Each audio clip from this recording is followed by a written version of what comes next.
voters across battleground states finds that 1 in 3 black voters is more motivated to vote for Vice President Kamala Harris once they hear contrasting messages on climate action. The poll was conducted by Climate Power in collaboration with HIT Research, of course, led by our buddy Terrence Woodbury. They surveyed black voters in key battleground states: Arizona, Georgia, Michigan, Nevada, North Carolina, Pennsylvania, and Wisconsin.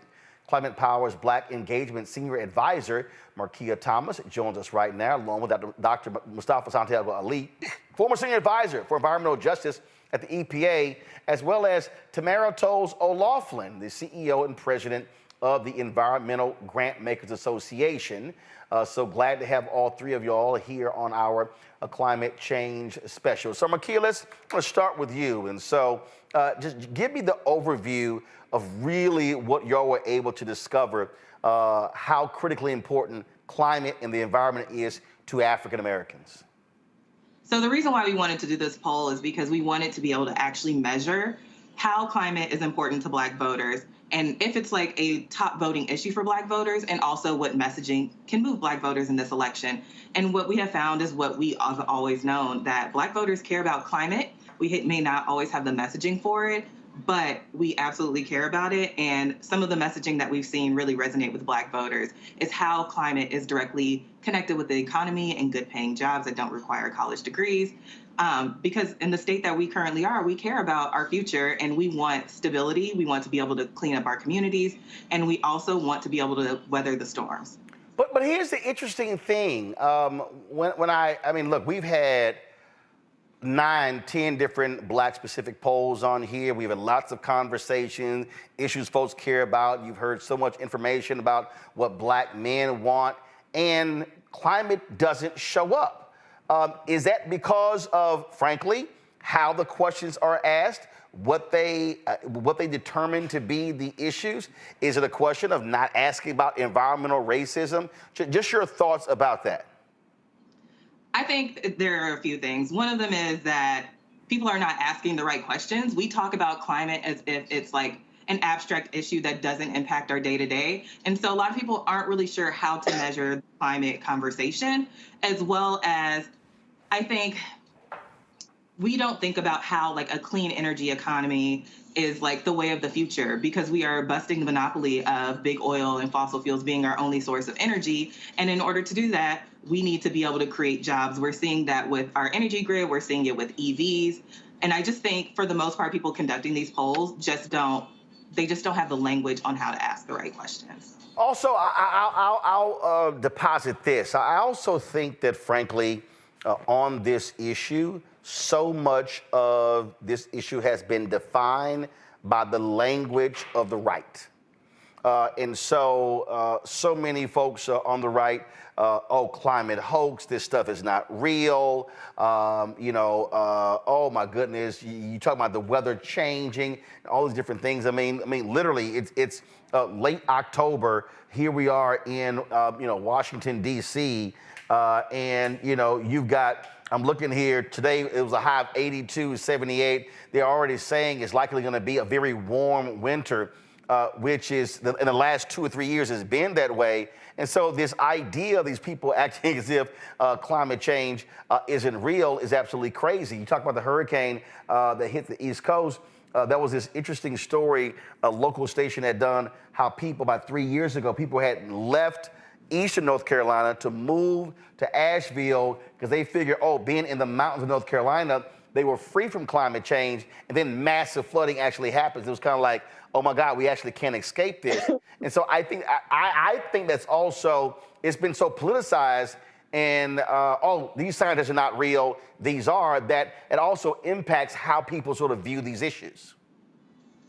Absolutely. And it's wonky by design. If we go all the way back to like Reagan, when we first started talking about climate change, similar to Trump and Vance, he was taking big oil money. Like everyone has an agenda to push, and so they make climate change really, really wonky. Also, I think people just don't know the difference between weather and climate. Like weather is day to day. Climate is like how weather like the period of weather over 30-year increments, which is how we know that the Earth is warming, because period by period we are seeing those temperatures rise, which then disrupts the atmosphere and is causing all of this extreme weather, from heat waves to extreme storms to like even how, previously when we thought about hurricanes, it's like, okay, as soon as they make landfall, they're going to slow down and just dissipate. Now we are seeing that slow moving storms have the power to dump more water, which, like you mentioned, is like devastating folks who like moved to different areas to be able to protect themselves from rising seas and the things that we are seeing from climate change. And of course, for me, being a native of Houston,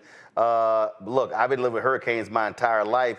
You prefer a fast-moving hurricane as opposed to a slow-moving one, because you're right. When you're dumping that amount of water, it completely overwhelms systems. And then even back-to-back, frankly, the Earth can't absorb those back-to-back storms, and now it just wreaks even more havoc. I want to bring in Mustafa in this conversation as well, because Mustafa, again, I do believe language matters, semantics matters. And so when you're hearing environment, climate, weather, environmental racism, what I try to do is, and what I do is try to simplify this as much as possible and explain to people, do you care about what's in your food?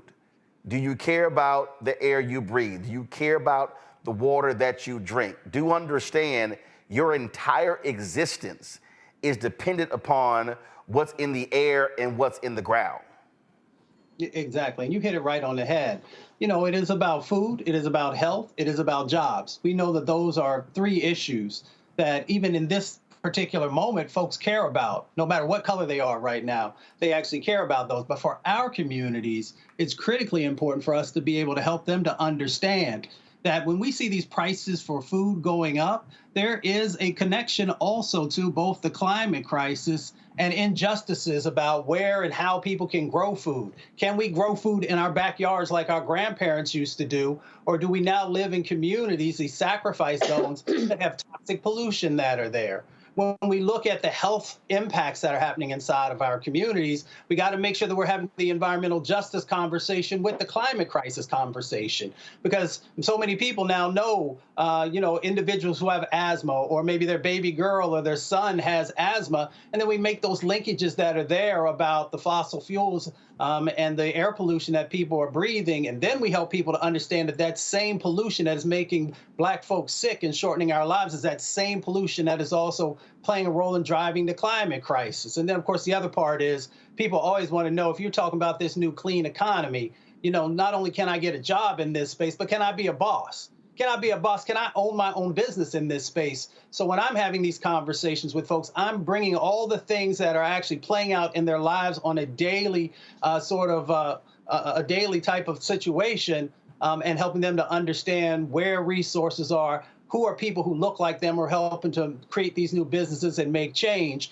and what the future can actually look like for our communities.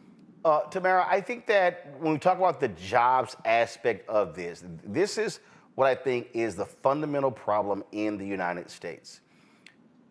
We actually prefer stuff to reach catastrophic points before we go, okay, fine, maybe we ought to fix this thing. Because we are so economically driven in this country, and we just got to just go ahead and be clear about this. This is a capitalistic society. It is about how can I make as much money as possible and keep as much money as possible and to become rich. So what we then do is we say, oh no, you hear Donald Trump, oh, the Green New Deal, it's gonna cost too much. It's gonna just too much money. We don't have enough the electric grid. We don't have enough power stations, and we need more gas and oil and drill, baby, drill. That's just literally how we think, and you're seeing what's happening. But the problem is, all you hear is, oh, this is too costly, as if there's not an actual cost to what has happened with the climate in this country and in this world. Yeah, so it isn't just that there's a lie that it doesn't cost money. The idea that doing everything. Like the Green New Deal is an umbrella, it's a concept. It talks about paying for jobs, making sure people have health care, and that there is energy. Guess what? We pay for those things anyway. So there really is no differential between whether or not we do something about it, whether we're consumers or whether we are people who own our own capacity. We're going to put money in, we're putting labor, we're putting in our sweat, and when we live and die, other people make money off of it. So there is no too expensive to grow into what's better for our people because we pay on either end, especially when we're not in charge of what we're discussing. So there is no financial argument to continue polluting unless you're someone who sells oil and gas. To everybody else, it's cheaper to get clean. Well, but here's, I think, what's crazy, Markeya. It's already costing us. You literally have insurance companies not wanting to do business in Florida, flood insurance, other types of insurance.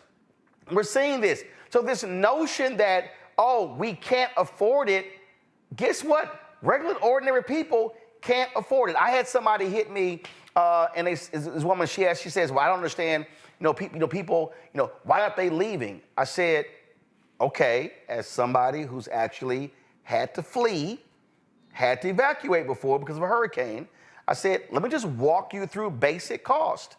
If you have to pack up and leave, first of all, you gotta have a car. What if you're low income, working poor, you use public transportation. Now you can't leave.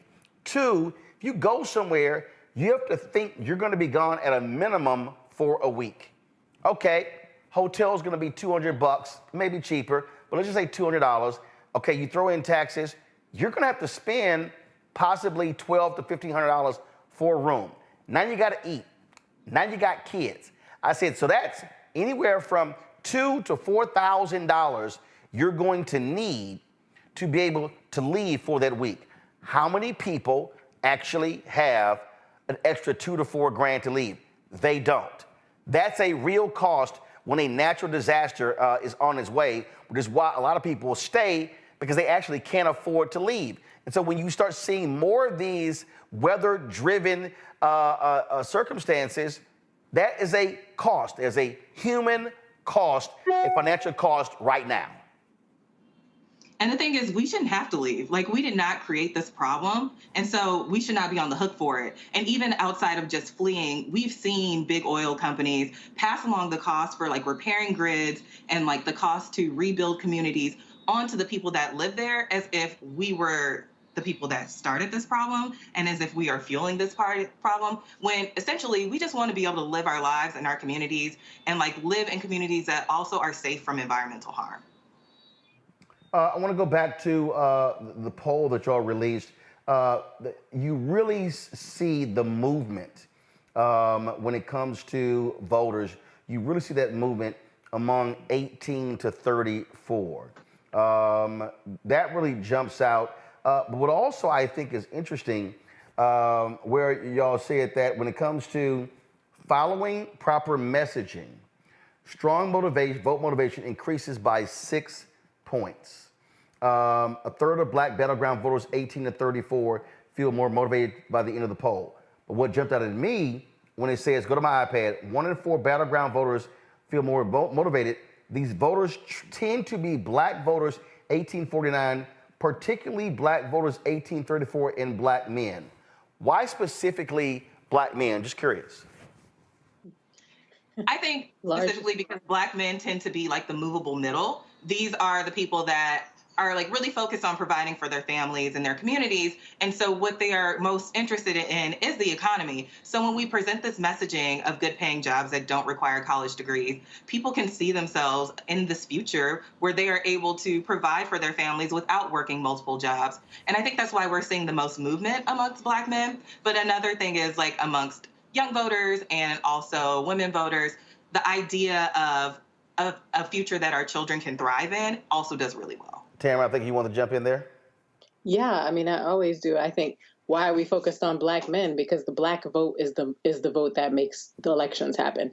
And the Black man is a part of the community, the leader of the family. And so, frankly, the idea that whether Black men are being persecuted, somebody's getting paid on that, if people are being put in under the jail, Black men are being targeted for that. That costs people and it costs the culture. If Black men are put on a track for success or failure, somebody in America is making money on it. So it's not just that we're the movable middle, it's that we are the people who move things in this country. There have never been an election that has been won without the Black vote. And so by separating us by gender, organizing us by race, figuring out how to break apart the Black family, there's a lot of money to be made, a lot of votes to be moved. And so, frankly, the idea that Black men are responsive to knowing that there will be jobs in an environment where they don't have to take jobs that kill them is pretty straightforward. Mustafa?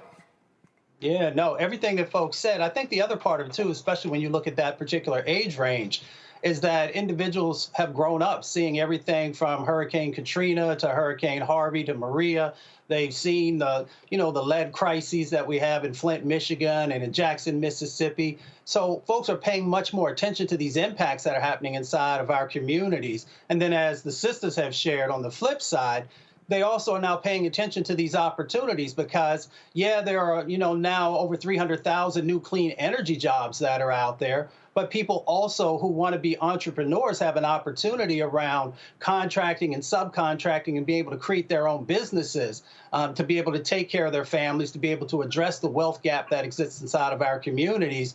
So it is an exciting time. And that's why we have to take a serious look at both of the people who are running and ask the question, who truly cares about our community, improving our health, and who truly has a track record of also creating economic opportunities for us to move into the space? Because we know when we come into a space, our Black genius then takes over and we take it to a whole nother level.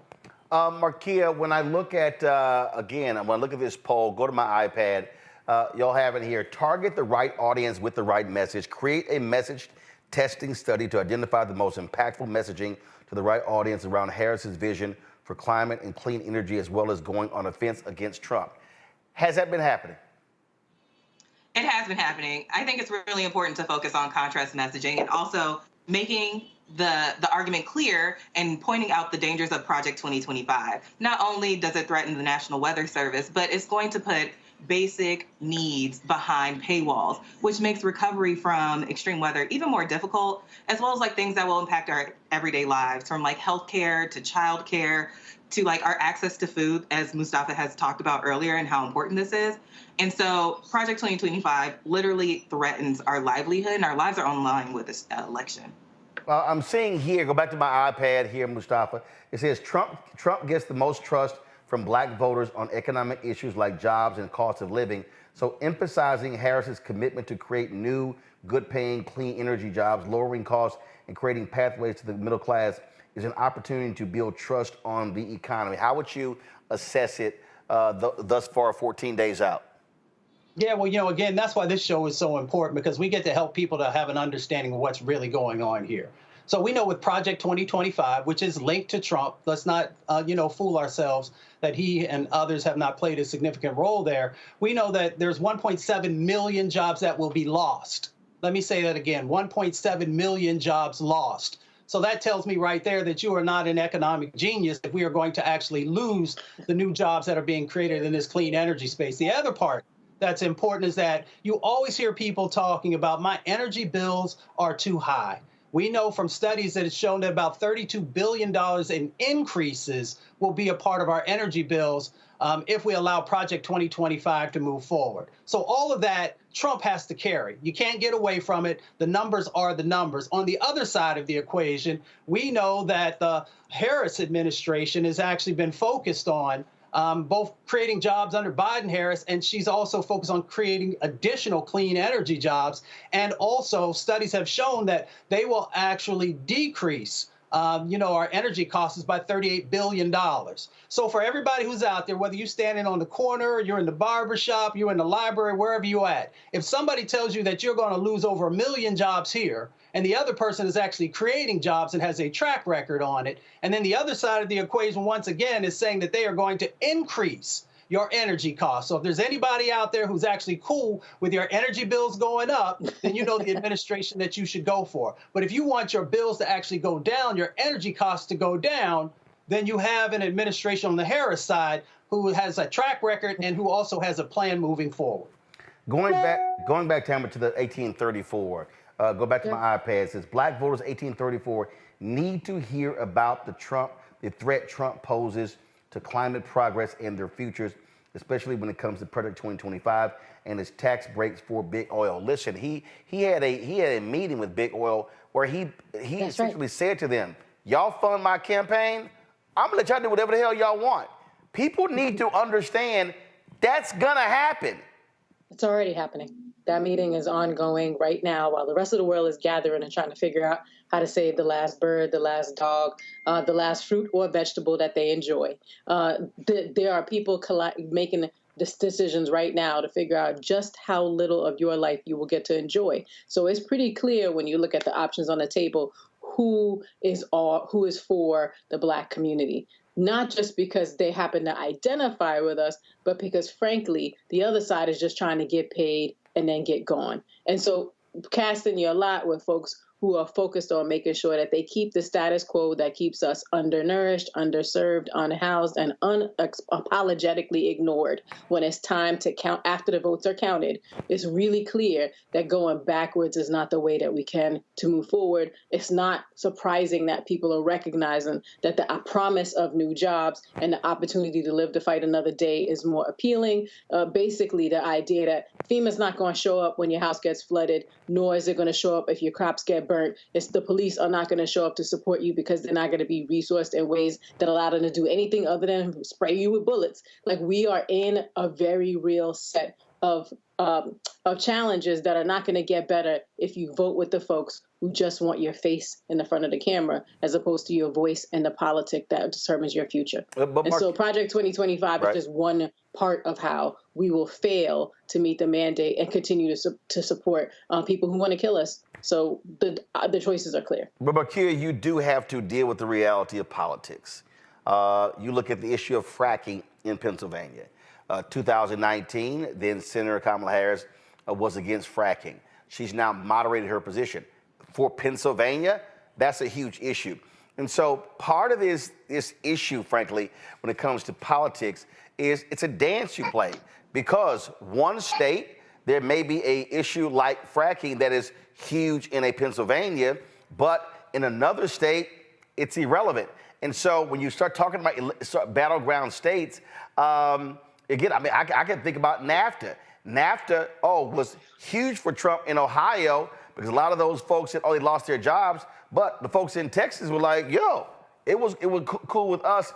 And so let's talk about that, because that's the dance that, frankly, she has to play, because you have to play electoral politics based upon that one thing, jobs. Yes. And also what we're seeing about the fracking conversation is that it really is not as important as people make it to be. We know that Pennsylvania is really big on fracking, but we also know that Pennsylvania is looking forward to change, looking forward to having jobs that don't sacrifice the lives of people living there. And although it's still a big issue right now, I would argue that as we continue to invest in the clean energy economy, it will become less and less of an issue. I'm sorry, Tamara, go ahead. Just to push back even further, some of the biggest investments for clean energy have come out of Pennsylvania. Folks who have had their water poisoned, their air poisoned. Pennsylvania is also the only state that has an amendment in the Constitution to protect your right to have clean air and an environment that you can live in. You know where that came from? People who got tired of losing their family members to industry, oil, air pollution, and all of the above combining to be an industry that clouds out your voice. So for the folks who are loud and proud on all of those issues, there are many folks lining up to fight at the front lines coming from Pennsylvania against all of it. So it's not a closed book.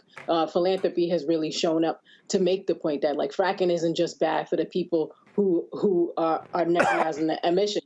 It's bad for the people who have to live in the shadow of what is done to the soil, the air, and the water that they need to live. And those people are poor, all of them. But right there, Mustafa, it's trying to reach those low-income, poor workers and then translate those issues to voting. Reverend William Barber talks about this here, and so it's the economic piece. And so how do you do that, especially when you're talking about poor, low-income, working-class, white voters who Republicans are appealing to on culture issues as opposed to economic and health and environmental issues?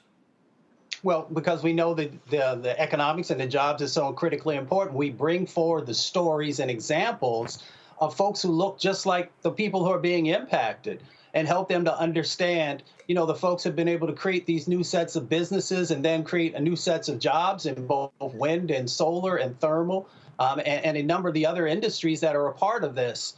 Because people need to see themselves represented. People need to see their reflection in folks who have been able to navigate this. And often that's not being done enough. And that's why, the work that Tamara does and others and funding, on the ground work is so incredibly important, because then people get a chance to see this is not just theory. This is, actually people are putting it all together, and they're being able to create not only a pathway forward, but they're being able to make sure that people have, this livable wage that folks often talk about. But it's far beyond that, because as was shared earlier, even if you don't have a college degree, you can enter into these spaces because you work great with both your hands and your mind. And that's what the people, I come from these communities, I come from Appalachian. So I've done lots of work in Pennsylvania and Ohio and other areas. And that's what people are looking for. They want not just hope, they want a pathway forward, but they want to be able to see that it's real, that the resources are there, and that there's a place for them. Well, absolutely, absolutely. Markeya, I know you're going to be leaving us. Give us your final thoughts regarding this poll. Yes, so this poll is super close to me because as a Black person who has worked in climate for a long period of time, I see how it impacts our day-to-day. And it's very important for us to really be able to be future forward, looking at clean energy economy, making sure we can clean up our communities and build resilient communities to be able to weather the storms. Because as we spoke about earlier, fleeing is not always an option, and it should not be. And so I think that the future is bright with this, because we know Black voters win elections. And what we're seeing from this poll is that Black voters move anywhere between 6 and 11 points, which is the largest number. And so I believe that with this messaging, we can win this thing. If folks want to get more information and see the results of the poll, where should they go? They should go to climatepower.com and then click on the research and polling tab. And we have all of our polls there, but if you type in Black, then you will get all of the polling results, specifically for Black people and Black communities. All right, Markeya Thomas, we certainly appreciate it. Thanks a lot. Thank you. Folks, going to go to a break. We come back. We're going to talk more about climate crisis we're facing in the country.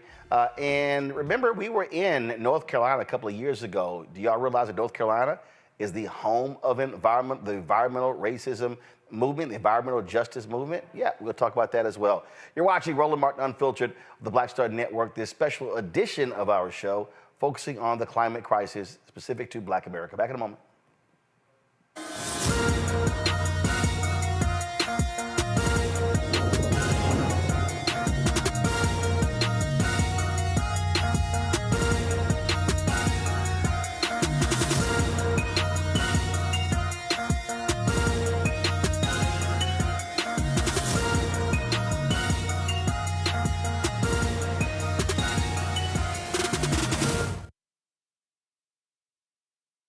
IVF is a miracle for us because it allowed us to have our family. After having my daughter, I wanted more children, but my embryo transfer was canceled 8 days before the procedure. Donald Trump overturning Roe v. Wade stopped us from growing the family that we wanted. I don't want politicians telling me how or when I can have a baby. We need a president that will protect our rights, and that's Kamala Harris. I'm Kamala Harris, and I approve this message.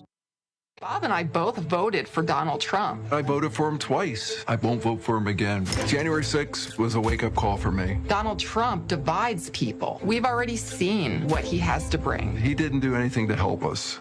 Kamala Harris, she cares about the American people. I think she's got the wherewithal to make a difference. I've never voted for a Democrat. Yes, we're both lifelong Republicans. The choice is very simple. I'm voting for Kamala. I am voting for Kamala Harris.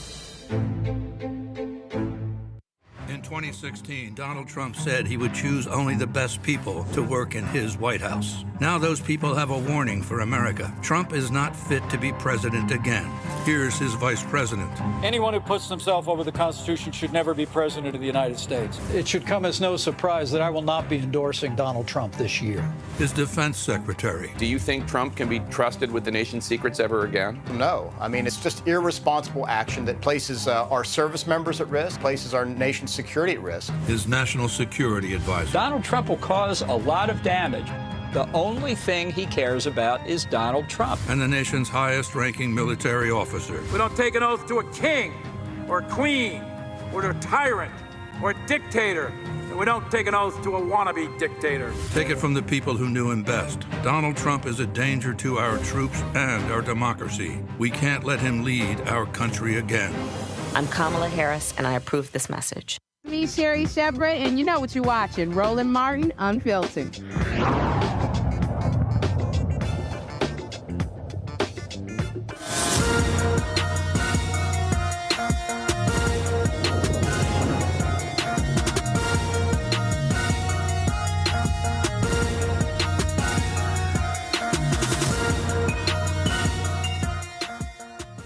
Well, if you want to believe or you want to know what Donald Trump actually feels about the issue of climate change and the environment, all you got to do is listen to what he actually has to say. Check this out. Now we call it. Do you ever notice this was such a big deal, the environmental stuff? I haven't heard the environmental stuff mentioned in 6 months. I was saying the other night, what the hell happened to the environment? David, will you figure this out? David McCormick, everybody vote for him. David, will you figure this out? You know? No, but think about this. I haven't heard, Mike, they don't ever talk about the environment anymore. You know why? Mike is saying, don't talk about it now. No, it's one of the great scams of all time. You know why they don't talk about it? Because people aren't buying it anymore. I don't want to use bad language. My wife said, please don't use bad language. Thinks it is a scam. That's out of his own mouth. So folk need to be very aware of that. But here's the other piece. When you talk about Project 2025 and what that will do to the issue of the environment and climate, this is what ProPublica, when they got some videos of some of the folks with Project 2025. Listen to this. What do you think about all of about the left's words and definitions in the environment? It's a great point, Katie. They don't stop. Climate change, allegedly, is everywhere. And if the American people elect a conservative president, his administration will have to eradicate climate change references from absolutely everywhere. And according to our intelligence community, the #1 threat facing our country today is, drumroll, climate change. Not Russia, not China, not AI, climate change. This shows how the federal government is all in on this issue. And climate change activists wield a lot of power. This is an issue to pay attention to as it has infiltrated every part of the federal government. Now, when I think of climate change, I immediately think of population control, don't you? I think about the people who don't want you to have children because of the impact on the environment. Perhaps not everyone will make that connection, but after spending time in the international space trying to protect life, I can tell you that this is part of their ultimate goal, to control people. What? Do you think I'm sorry. Mustafa, what the hell are they talking about? Well, they have no idea what they're talking about. Like, I don't know what the hell that. We went from climate to population control? Well, if they had their information correct, Roland, they would understand that there are younger people who feel that folks are not serious about addressing the climate crisis. So some of them have said that they don't want to have children and have their children have to go through what we know is going to come from the climate crisis. But besides that, here's where they're also incorrect. So if the intelligence community, whose job is to be able to understand where the greatest sets of impacts are coming from and also predict what the future is going to look like so they can do the risk management that's necessary. One side. The other side of the equation that she didn't say is that the military has also said that climate change is one of the greatest threats because many of our military bases are, on areas that are close to water bodies. So that's one side of it. The other side of it is that they're not coming from a scientific perspective or from somebody who just goes outside on their back porch and sees the changes that are currently going on. So their whole goal is to be able to strip the language of climate out of the federal government, which will then make sure that there's no resources that are garnered for it. And for the Black community, that means that we are going to continue to have all of these additional health burdens and shortening of our lives because we did not address, what we could have done if we had a president who actually cared. Here's the other part that they didn't say. Is that if this stuff is not real, why did the Trump administration take over 125 actions to weaken or to eliminate protecting clean air and clean water and the land and addressing the climate crisis? So if it's not a real thing, they wouldn't have needed to do any of that. And then, of course, the Biden-Harris administration had over 300 policies in place, and there still needed to be more to address the issues. And I know my dear sister will unpack that. Go right ahead, because I still have no idea what the hell the two white women were talking about. So my grandma said you can't wrestle with crazy. But what I'll say is Project 2025 is just an amalgam of a bunch of things that are set to trigger you.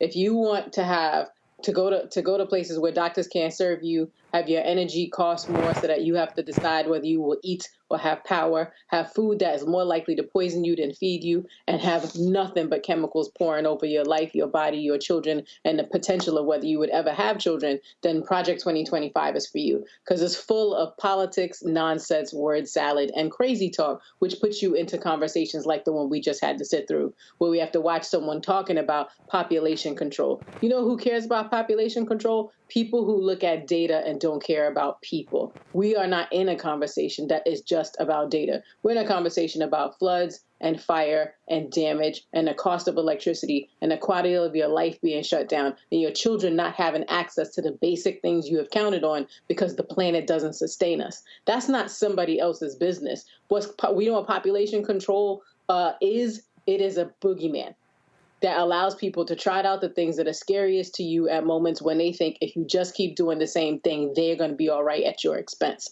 So I'm not going to wrestle with crazy and what was going on between those two women, because what they were doing was getting paid a lot of money to confuse people, to muddy the situation, and to make it seem as though people were going to take something, especially from Black people for whom everything has already been taken.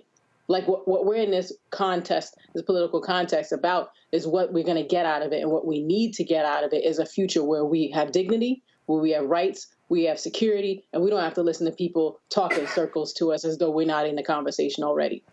Things have actually been done in the Inflation Reduction Act that was passed by the Biden-Harris administration. And actually, it was Vice President Kamala Harris who actually cast that tie-breaking vote. We're talking about some $270 billion. This right here is a fact sheet a member of Congress put out talking about extending and expanding clean energy tax credits, new investment tax credit, dealing with energy storage, microgrid technology, also new direct pay for nonprofits and others when it comes to clean energy credits, bonuses for high road labor standards and key clean energy and clean vehicle tax provisions, new incentive to keep existing nuclear energy power plants online, $27 billion for the Greenhouse Gas Reduction Fund for nonprofit, state, and local climate finance institutions that will finance the rapid deployment of zero-emission technologies and other things as well. And the thing here, Mustafa, that I think we have to just acknowledge is, again, it's frankly how ass backwards we were. I mean, listen, if we go back to when Jimmy Carter was in the White House, okay? Mm-hmm. Carter installed solar panels on the roof of the White House, and they mocked him. Republicans mocked him. One of the first things that Reagan did was remove the solar panels from the White House. Imagine if in this country we actually cared then, how far ahead we would be today. And when I'm listening to J.D. Vance and Trump complain about, how we're behind China when it comes to, solar panels, that's your party. Y'all screwed that up. Solar technology is an American invention. Yes. But because Republicans poo-pawed it and crapped all over it, that's what led to China leading on it. That was an American technology, and had Republicans not trashed it, we would be so much further along in 2024. We most definitely would. China was like, oh, you don't want it? We'll take it. And now they have this huge industry that's there. That's not to say that we don't also have a footprint there, but you've got to have, administration after administration that continues to make investments in that space. That's why the CHIPS Act also is so incredibly important, because there's sets of dollars that are there to help us on the technology side of addressing what's going on in relationship to the climate crisis. And the other part of it is, as my dear sister, shared earlier, is that we also would have saved millions of lives, because we know that in our communities and in other vulnerable communities, when we're breathing in all of this toxic air pollution that comes out of the tailpipes of cars and coming out of factories and coming from a number of other places, that, if we had begun to move earlier into a cleaner economy, we would have saved those lives. We would have also helped people to keep more dollars in their pocket, because they wouldn't have had to, go to the doctor all the time because of all these breathing difficulties and the liver and kidney diseases and the cancers. People are always like, well, why is cancer, eating up certain communities? You got to take a look at the toxic food that people are eating. And when I say toxic, I'm not just talking about food deserts. I'm also talking about the chemicals that are in there, but also what's in our air and what's in our water. So when Jimmy Carter was trying to get us to actually think critically about the 21st century and the sets of opportunities that would be there, and then you saw Ronald Reagan come in and take us backwards in time, they put people's lives in danger, and they also, impacted us on the economic side of the equation in a very significant way. But we can right the ship, in that the past administration, the Biden-Harris administration, has actually been making those investments, both in the bipartisan infrastructure bill, the climate bill, the CHIPS Act, to move us forward. But we have to make sure that there's real intentionality, and that the Black community is also benefiting from these huge sets of opportunities that are out there. Tamara, this is a video that the White House put out in 2022, saying in 2022 there were 240 guys. Come on, switch. There were 240 million solar panels in the United States in 8 years. So by 2029, there will be nearly 1 billion solar panels in the United States. That's because of that investment. That's a perfect example of one facet of the attack dealing with climate crisis by not having us be so dependent upon oil, gas, coal, and utilizing what is always there, the sun. That's right. The sun's always going to shine. The wind's always going to blow. Why shouldn't we be making it work for us? I have a colleague who I don't like that much, but she says it all the time, and it's absolutely correct. You don't like her? I just want to put that out there. She knows who she is. I think it's important to flag that, like, the we is important here. We didn't take the solar panels off the White House. We didn't put them back on, and we haven't been a part of this conversation because we've been excluded from it. This is a unique opportunity. What the IRA did was put a lot of money on the boulevard, not on the street, on the boulevard, so that we could incentivize all the other things that make it possible for us to become owners, to get in the conversation about what we're going to do, to have choice in the conversation. That doesn't mean there's fights that are over, but the idea that we can reclaim what's been lost because we weren't invited into those conversations, even though we've been on that clean energy game. Like Madam C.J. Walker had an electric car in 1910. Wow. 1910. The first Black millionaire had an electric car. Wow, I didn't know that. Why? Really? She did. Yes. Do you know why? Because they marketed it to rich people, including rich Black people, that it was a clean car. You didn't have to get your hands dirty. So we have been in this conversation every time we've ever had a moment, some space, some resources, or some relief from other folks helping making decisions on our behalf. We have been in this conversation, and the 3 or 4 times we've tried to have it, it's been pulled back by industry that has its grip on the politics. It's dirty, oily hands on the way that we talk about what we need and who the we is. Frankly, it's so cheap to buy a vote these days that by proxy, if you can just spill enough oil and gas in a place to move people out of where they belong or gerrymander them out of their vote, it's why climate is at the center of the things we have to do as Black people, because our future is in it, our self-sufficiency is in it, our self-determination is in it, and we've been here forever. You just said something that I think is, and I really try my best to avoid having to hear Donald Trump's voice. But I really do need people who've yet to vote to understand how stupid of a person we are dealing with. I need people to realize that this man is not bright when we are talking about wind, okay? I'm about to play for y'all 3 clips. And everybody, y'all, this is not AI. This is not created. This is literally coming from the mouth of an imbecile. Listen. You know this. Do you know we need twice as much electricity as we currently have in our country for AI, but the environmentalists won't let you produce it? They want wind. The wind is blowing today. The whole thing is the most expensive hoax in the world. The wind, it kills our birds.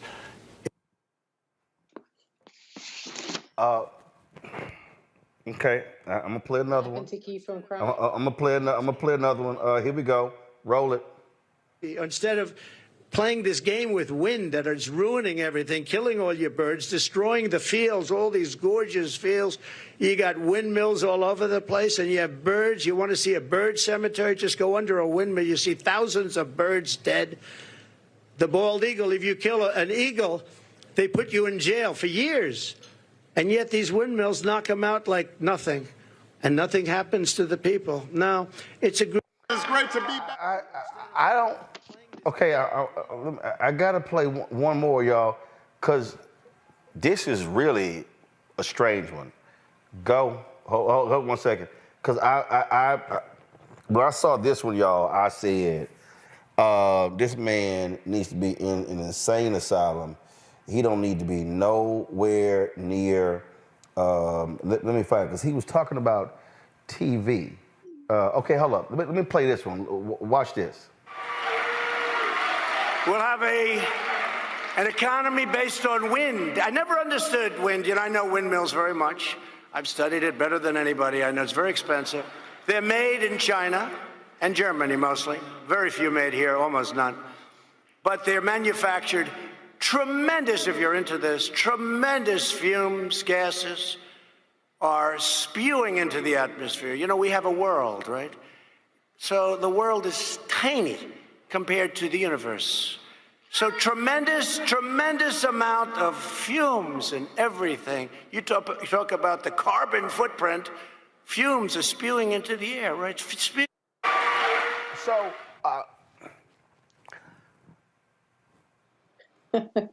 one of y'all want to take that? Sure. Yeah. So I'll just buy my brother some time and say that one of the biggest market programs for how we get people to pay for all this pollution that's floating around in the wind was developed by Republicans.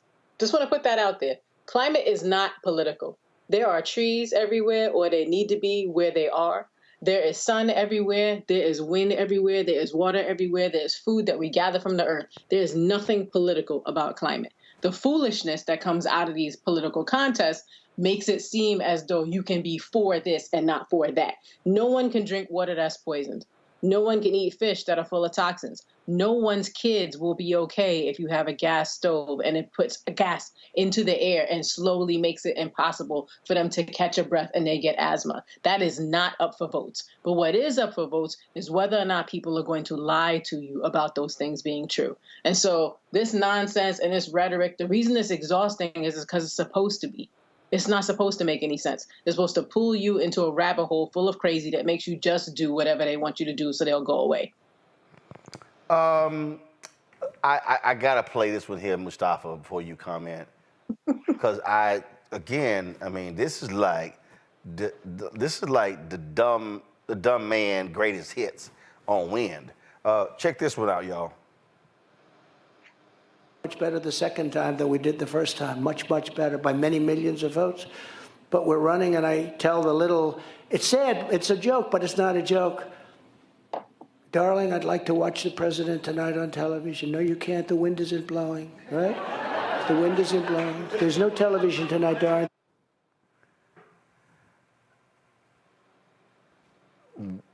We're not.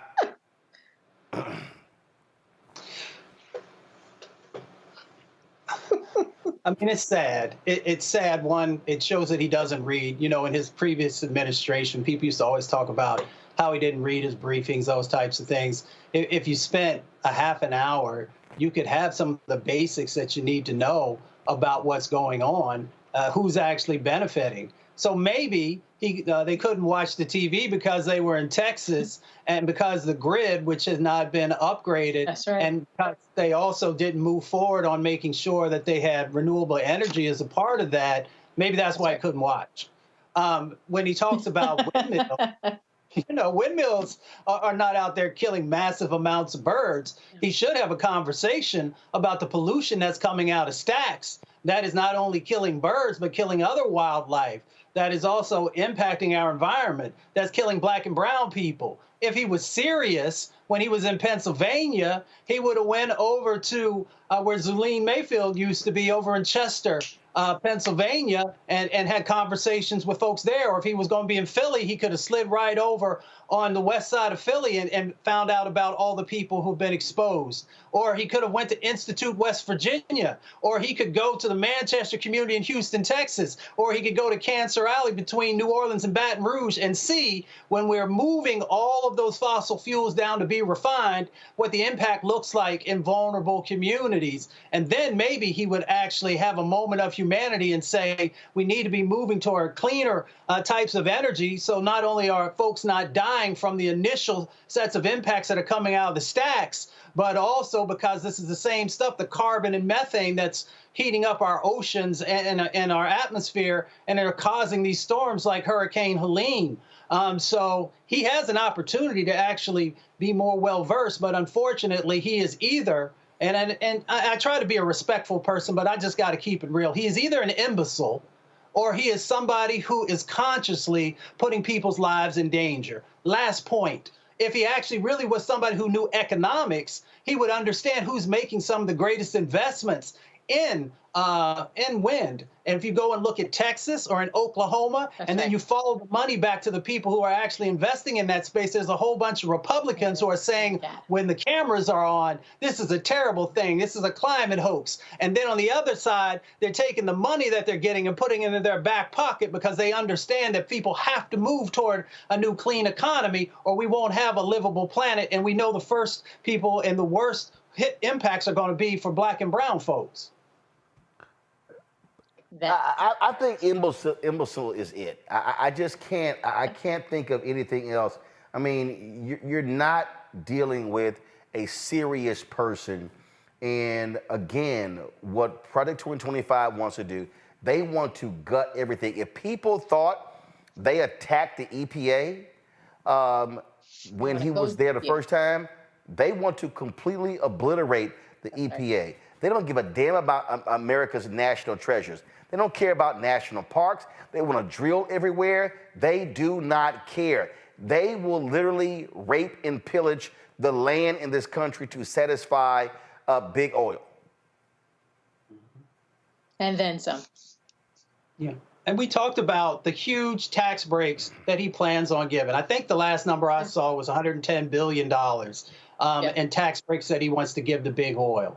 So, you know, you got to understand that big oil, you know, we know the impacts personally that have happened inside of our communities. We know how they tried to muddy up the science. When scientists finally said X is going to happen, how they tried to discredit them. We know the history going back over 50 years of some of the big oil companies hiding facts and then manipulating facts. So we know their track record. I believe everybody can evolve if they want to, but all we know is what we've been able to see, and that they have done everything to prop up these politicians to put forward, legislation or to weaken legislation that has huge impacts inside of our communities. They also understand that when you've got 2.4 million miles of fossil fuel pipeline in this country, enough to go to the moon and back a number of times, that they're going to continue to fill those pipelines. And what they fill it with, in many instances, is death or sickness for our community. So they're very clear. There's much intentionality in what's currently going on. And that's why when you look at Project 2025, I resigned last time. I was the highest ranking federal official, the first one to actually say, you know what, I'm not supporting this. But now they've gotten much, much smarter. So people often see all the jobs that they're going to eliminate, the language that you can't use, the manipulation of science to not tell people the truth about the impacts that are going on. But what folks don't talk about with Project 2025 is that also when you bring in all these Trump sycophants, then you're also going to have individuals who are making decisions about where the grants are going to go and what the grants actually look like that have played a traditional role in helping communities to build capacity, to have a better understanding of what's going on. They're also going to make sure that those advisory committees that have played such a critical role in bringing forward, both the amazing work that folks have been able to do, but the sets of challenges that are still going on, they will also have control over that. So there's all these things that go on inside of these federal agencies and departments that people haven't really thought about in relationship to Project 2025. And what it really does is it places a crosshair on so many communities across our country, both Black and brown and indigenous and Asian and Pacific Islander and lower wealth white communities. We have to make sure that people understand how significant this manifesto is and doing nothing to improve your life, but everything in placing additional challenges on shortening your life. Go ahead. I'm sorry, go ahead. Can I add to it that I don't know that they've necessarily gotten smarter, but they have gotten organized. So what my brother is talking about is the fact that there are a bunch of folks who look like you, who moved into this political moment from lots of places, so that in this moment, resources that were moving towards you will get closer to where you live, will set in motion industry and capacity where your voice is welcome. What's on the other side of that is that the watchdogs that are from your community that have been keeping everybody honest in this moment will be removed. They'll be replaced by folks who will do whatever the check tells them to do, and that check tells them to erase the Black community. We are in a fight for our lives like we've always been in the election that we have been waiting for 405 years. The question is not what's on the ballot. It's what about your life is not on the ballot. And so Project 2025 is the biggest organization of all the ideas that could be put up at this moment to make your life harder, more expensive, and more painful, more likely to lead to an untimely death. So we are not talking about if this, then that, maybe this will get something. There are no political bargains to be made in this moment. What we are doing now is talking about what we will get if we vote in one direction versus another, and the direction and the choices are life and death, frankly. And I do want to, before I go to a break, I want to point this out. For only the second time in its 179-year history, the Scientific American has endorsed someone for president. They offered their endorsement of Vice President Kamala Harris. Come on, guys. Yeah, come on. You got to believe in science to be supported by scientists. So there's that. Right. And so they say right here, Kamala Harris has plans to improve health, boost the economy, and mitigate climate change. Donald Trump has threats and a dangerous record. You can go to scientificamerican.com to actually see their endorsement. And what's underneath that for Black people is that, frankly, the democracy doesn't end when you cast your vote. So between the choices, the likelihood that you will have a chance to fight for what you need increases in one direction and decreases in the other. Quick break. We come back, folks. You may not realize that, but it was in North Carolina where Black folk created what is known as the environmental justice movement. We'll show you a little bit of the EPA leader, Michael Regan, speaking on that at an event in North Carolina in the Black Star Network. We were there covering it. We'll be right back on Roland Martin Unfiltered, special edition of our climate crisis and its impact on Black America. Back in a moment.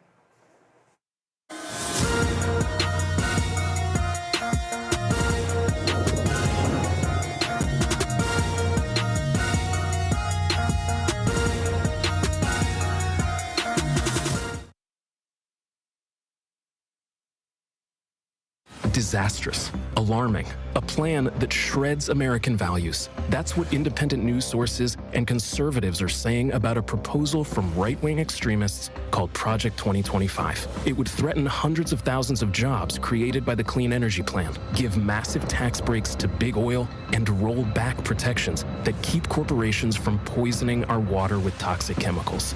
Project 2025, a dream for them, a disaster for you.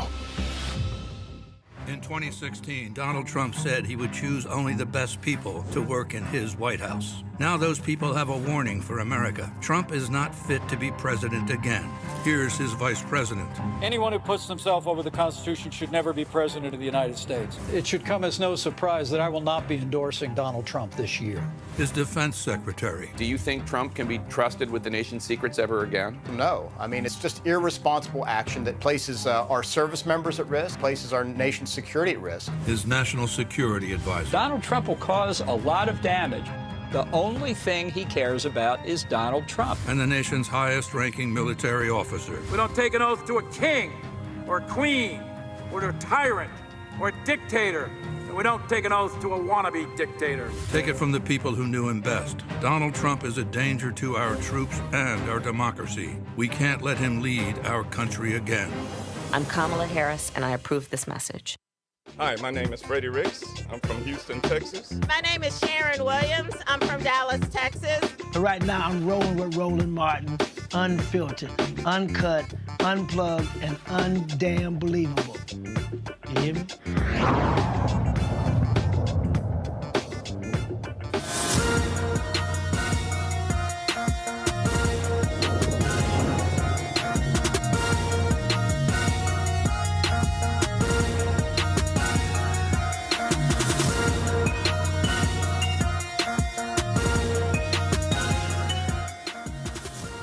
It was black folks in Warren County, North Carolina, that actually created what is known as the Environmental Justice Movement. A couple of years ago, EPA Director Michael Regan was there, and the Black Star Network was there live streaming an event there where they talked about that history and discussed how they were reshaping the EPA to deal with the issue of environmental justice.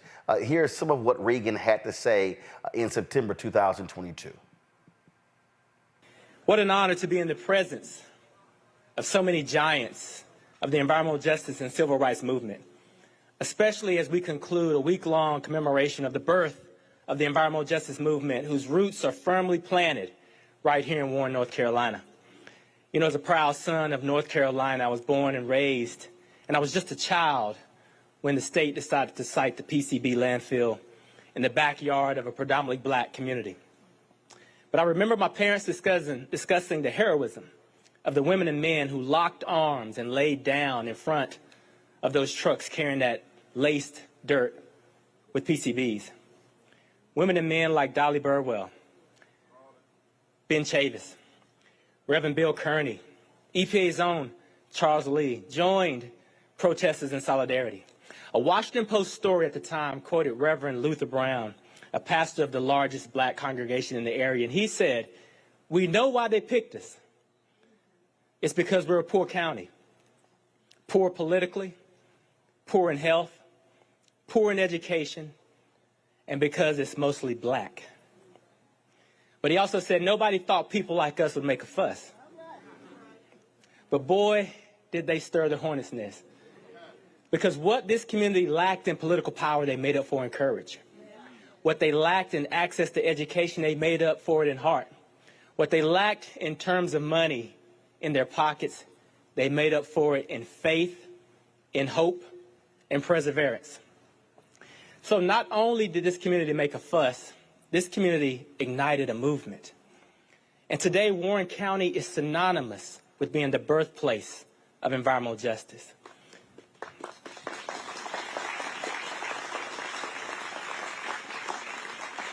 You know, those protests 40 years ago were not only a catalyst for the environmental justice movement as we know of today, but it was a real awakening of the consciousness of this community that had been underserved and overburdened for so many years. It demonstrates the transformative potential that exists when people peacefully mobilize and come together in a common pursuit. As Ms. Dolly Burwell put it, African Americans determined that henceforth and forevermore we'll have some say in the government that was controlling our destiny. So despite losing the initial battle, these visionary women and men sparked something so much bigger, so much more powerful. And that's what we're here today to honor and to uplift. The reason we've reached this moment when environmental justice is front and center to President Biden's agenda and EPA's agenda, is because of the unrelenting advocacy of so many of you here today. It's because of faith leaders and civil rights leaders, the labor community, the environmental justice community, folks like Vernice Miller-Travis, Dr. Bob Bullard, Reverend Barber, Dr. Wright, Juan and Anna Paris, and young leaders like my good friend, Lamisha Whittington, William Barber III, who are carrying this sacred mission forward. These are the people who have dedicated their lives to standing up and speaking out against racism and injustice and inequality.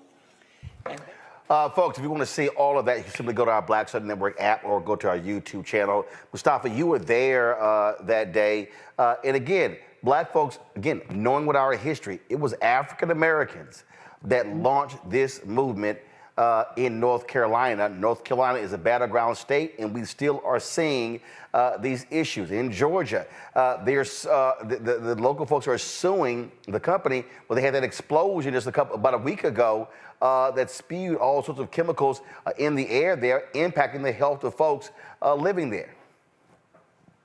Yeah, you know, it was a historic moment, and big shout out to Administrator Regan, you know, for the amazing job that he has done over the last almost 4 years now. It's really moved environmental justice, you know, leaps ahead of where it had been for, you know, decades of the work that was going on. And really, you know, focusing on something that I'd always shared with folks, that we have to move people from surviving to thriving.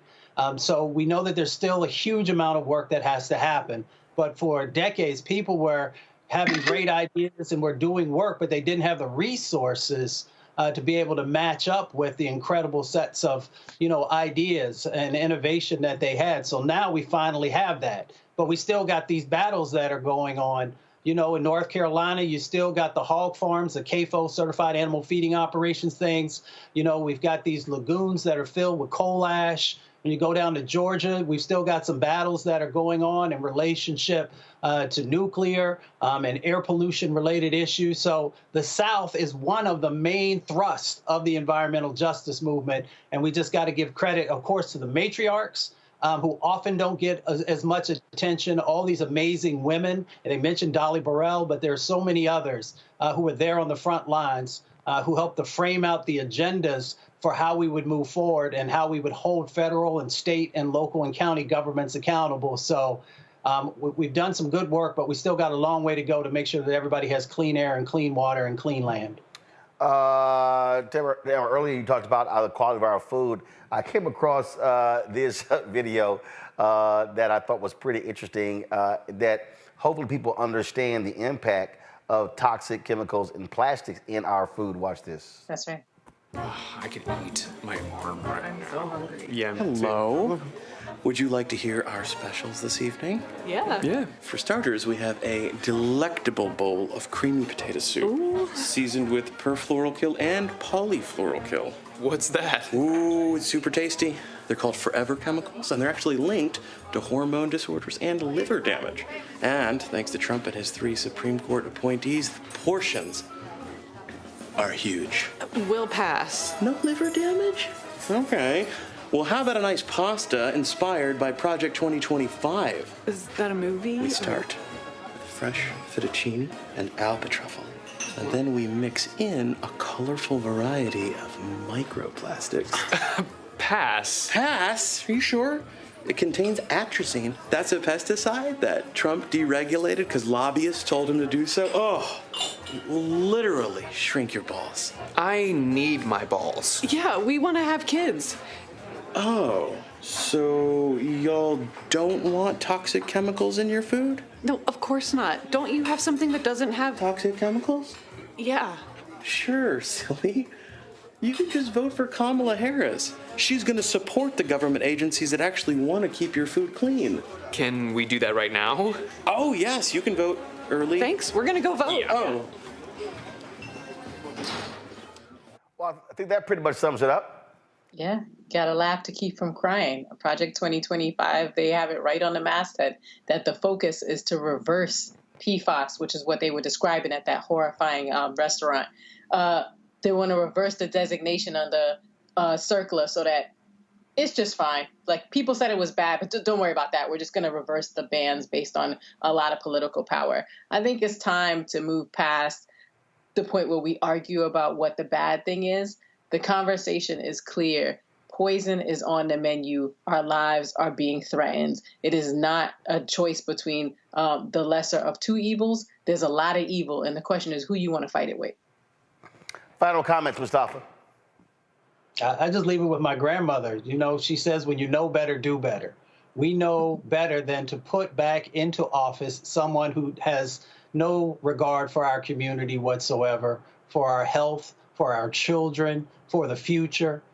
So if we know better, then the do better aspect of that is actually making sure that you have somebody who cares about our community and who's willing to also make the investments that are necessary for us to be able to move forward. And when we look at the two plans that are out there and the two candidates that are out there, the Harris-Walz has a plan to actually help us to be able to move from surviving to thriving. And unfortunately, the Trump folks have a plan that moves us from thriving to surviving. So the choice is yours. You can get with this or you can get with that. Tamara, go ahead. No, I just think it is, we always arrive here. Without us, neither of these plans can go forward. So it's not just about making a plan to vote. It's about making a plan to vote, making a plan to follow up on your vote, making sure you know who you vote for at every level of the ballot, and that each of those people are people who work for you the day you cast your vote. So I'm excited to see Black people show up, not just because climate change is in our face, because it's in our place. Folks, final comment is very simple. Climate change is real. The environment is real. The impact on us, our children, is real as well. And guess what? There's only one candidate that actually has a plan. One has another plan, and that is to literally tear this thing to shreds and allow big business to do whatever they want. And so make your choice known. But for me, it's real simple. As Vice President Kamala Harris, if you care about this climate, if you care about this planet, then that's who you should be supporting. And isn't it interesting, all of these white conservative evangelicals always talking about God's planet, but they actually don't care about life in this regard. They love shouting they're pro-life, but why are they not pro-life when it comes to the economy? Why are they not pro-life when it comes to the environment, when it comes to climate? I'm just saying. I appreciate both of you being with us. Thanks a lot. Thanks for the folks at Climate Power as well.